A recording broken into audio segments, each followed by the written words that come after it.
দক্ষিণ পশ্চিম মৌসুমী বায়ুর সক্রিয়তার কারণে পটুয়াখালীতে মাঝারি থেকে ভারী বৃষ্টি অব্যাহত রয়েছে। গতকাল সকাল ৯টা থেকে আজ সকাল ৯টা পর্যন্ত ২৪ ঘন্টায় জেলার কলাপাড়ায় ১২০ মিলিমিটার বৃষ্টিপাত রেকর্ড করেছে আবহাওয়া অফিস। এতে বিভিন্ন নিচু স্থানে জলবদ্ধতার সৃষ্টি হয়েছে। চরম ভোগান্তিতে পড়েছে খেটে খাওয়া মানুষ। সত্যি কথা বলতে কি সগির ভাই, যাও যেমনই হোক, মাছ যদি ভালো চাও সাগর রশি জালে লাগাও। দেশেরা একটাই নাম সাগর রশি তার নাম, দেশেরা একটাই নাম সাগর রশি তার নাম।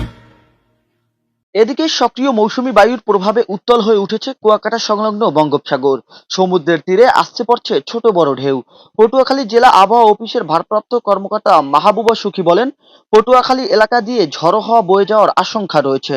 তাই পটুয়াখালী, পায়রা সহ দেশের সকল সমুদ্র বন্দরকে ৩ নম্বর স্থানীয় সতর্ক সংকেত দেখিয়ে যেতে বলা হয়েছে।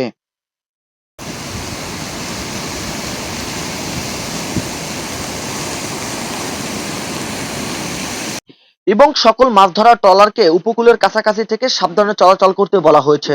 এছাড়া পটুয়াখালী, বরিশাল, খুলনা, কুমিল্লা, নোয়াখালী, চট্টগ্রাম ও কক্সবাজার অঞ্চলকে ৬০ কিলোমিটার বেগে ঝড়ো হাওয়া বয়ে যেতে পারে। তাই এসব নদী বন্দরকে ১ নম্বর সতর্ক সংকেত দেখিয়ে যেতে বলা হয়েছে।